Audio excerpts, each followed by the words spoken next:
यस एमटिडिए तथा चन्दागिरी नगरपालिका वडा नम्बर 4 ले जोइन्ट वान डे हाइकिङ कार्यक्रममा पाल्नु हुनुभएका विभिन्न सङ्घ संस्थाबाट पाल्नुभएका अध्यक्षज्यूहरू, जुन टियुका प्रोफेसर सरहरू, सम्पूर्णमा चुन्देवी खानपान तथा सरसफाइ उपभोक्ता समितिको तर्फबाट मेरो व्यक्तिगत तर्फबाट हजुरहरूलाई हार्दिक स्वागत गर्दै शुभ प्रभात टक्राउन चाहन्छु। शुभ प्रभात, नमस्कार। जुन धेरै कुरा अघि नै प्रवक्ताज्यूले नै भन्नुभयो, तर मलाई लाग्छ यहाँ मेरो मित्र प्रसन्नज्यू पनि हुनुहुन्छ। लगभग 1.5-2 वर्ष अगाडि सिएससीले यहाँ सर्वप्रथम हाइकिङको प्रोग्राम पहिलोचोटि गर्नुभएको छ। यो एउटा आफैमा इतिहास भएको ठाउँ भए तापनि यो एकदम ओझेलमा परेको ठाउँ छ। सरहरू विभिन्न सङ्घ संस्थाबाट पाल्नु भएको छ। हजुरहरूले हामीले जुन किताबमा मात्रै पढ्यो, जुन एउटा चन्दागिरी भनेर जुन पृथ्वीनारायण शाहले काठमाडौँलाई पहिला एकीकरण गर्दाखेरि अवलोकन गर्ने बेलामा उहाँले हिँडेको कुरा यहाँबाट अवलोकन गरेको र गाडी चाहिँ मान्छेले बोकेर गएको ठाउँ मात्रै। त्यस साथसाथै राणाकालीनमा जुन घोडामा चढेर जाने भीमफेदी हुँदै नेपालको बोर्डरमा जाने बाटो पनि यही नै हो। पहिला लाग्छ यहाँ हिँडीमा अहिले तपाईँ हाइकिङ जाँदाखेरि घोडाको डाम, हात्तीको डाम भने यहाँ ढुङ्गामा देख्न सकिन्छ पहिला तपाईँहरूले। त्यसको साथसाथै तर अहिले हेर्दै जाँदाखेरि हाम्रो यो ठाउँ चाहिँ खोजेलमा परेकै छ। सरहरू विभिन्न सङ्घ संस्था टुरिज्म लाइनमा हुनुहुन्छ। तपाईँको शिवपुरीमा हेर्नुहोस्, हात्तीबनमा हेर्नुहोस्, आजको दिनमा शनिबारको दिनमा हिँड्ने हजारौँ व्यक्तिहरू चाहिँ हाइकिङको हुन्छ। तर यहाँ हेर्दै जानुहोस्, यहाँ छैन। तर यसमा ध्यान दिनुपर्ने चाहिँ के छ भने हामी लोकल समुदायले पनि छ, त्यसको साथसाथै नगरपालिकाहरू पनि छ।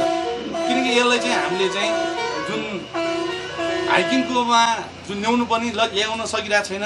यसको लागि मलाई के लाग्छ भने पहिला चाहिँ सेफ्टी फर्स्ट, सेफ्टी नै पहिलो चिज चाहिने रहेछ। तर यहाँ चाहिँ के छ भने पहिला हात्तीबन हुँदै यहाँ माथि जुन चन्दागिरीमा जोडिन्छ त्यो बाटो पनि त्यो एउटा रुट छ। पहिला टुरिज्म बोर्डले नि त्यो बनाएको बाटो हुन्छ।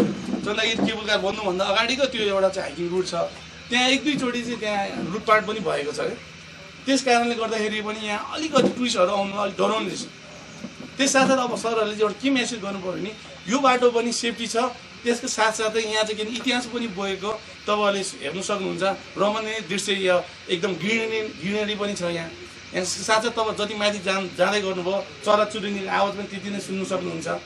त्यसको साथसाथै यहाँ तपाईँहरूको यहाँ मृगहरू, कालिजहरू, बँदेलहरू पनि त्यत्तिकै छ होइन। चितुवा पनि छ, अरू त चितुवा चाहिँ एकदम थोरै रूपमा देखिन्छ। तर किनकि यहाँ हाम्रो गाउँ बस्ती भएको कारणले गर्दाखेरि कहिले कहिले चाहिँ उहाँहरूले शिकार गर्दै गाई बस्तुलाई एट्याक गर्छ र गाई बस्तु खाने भएको कारणले गर्दा नि त्यहाँ चाहिँ चितुवा पनि अवश्य छ यो जङ्गलमा भन्ने पनि छ।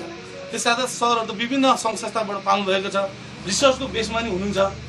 यो रिसर्चको बेसमा गर्दाखेरि चाहिँ जुन चन्दागिरीलाई यसरी प्रमोट गर्नु पऱ्यो कि चन्दागिरी एउटा हाइकिङको रुटमा हुँदै गर्दाखेरि मकवानपुर छुने अघि नै प्रवक्ताज्यूले पनि भन्नुभयो, त्यसमा एउटा मकवानपुर छुने मात्रै होइन, त्यसको छुट्टै इतिहास छ।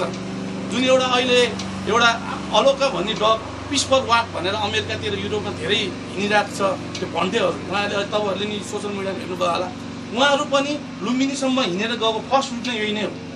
जति पनि नेपालमा भन्टेहरू आउँछ उहाँहरू हिँडेर जाने नेपालको लुम्बिनीसम्म यही रुटबाट उहाँहरू चितलाङ गएर बस्छ। चितलाङबाट चाहिँ हेटौँडा हुँदै उहाँहरू लुम्बिनीसम्म जान्छ, त्यहाँबाट बुद्ध गए जान्छ। एउटा धार्मिक स्थलले धार्मिक रूपले यो इतिहास भएको बाटो हो। त्यसको साथसाथै तपाईँ रिसर्चको बेसमा यहाँ हाम्रो सागरसर हुन्छ, जुन एउटा अशोक राजा चैत्य छ चितलाङमा, त्यो एकदम ओझेलमा पर्नु गएको छ। त्यो बेलामा तपाईँको हेर्नुहोस् इतिहास हामीले पढ्दै जाँदाखेरि पनि भगवान् गौतम बुद्धको साथसाथै पनि अशोक राजालाई धेरै मान्ने चाहिँ विदेशमा छ। जस्तै थाइल्यान्डमा अशोक राजालाई धेरै मान्छ, श्रीलङ्कामा पनि। किनकि त्यो बेलामा तपाईँको सोसियल मिडिया नहुँदाखेरि, तपाईँको त्यो बेलामा ट्रान्सपोर्टेसन नहुँदाखेरि, त्यो बेलामा धर्म फैलाउनुको लागि अशोक राजा चाहिँ हिँड्दै आउँदाखेरि त्यो बेलामा चितलाङमा पनि एउटा चाहिँ अशोक राजाको चैत्य छ।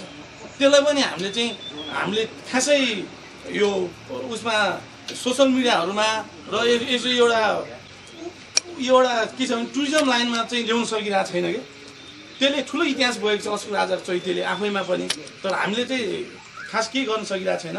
मैले सरहरू चाहिँ एउटा जानकारी मात्रै दिएको, किनकि यो तपाईँहरू हाइकिङ जाँदै गर्दाखेरि तपाईँहरू चाहिँ अहिले जाँदाखेरि भालेश्वरपट्टि जाने हो, यहाँबाट चितलाङ जानु पनि एकदम सजिलो छ। माथि चौतारा पुगेपछि तपाईँ त्यहाँबाट डाउन ओह्रालो मात्रै छ।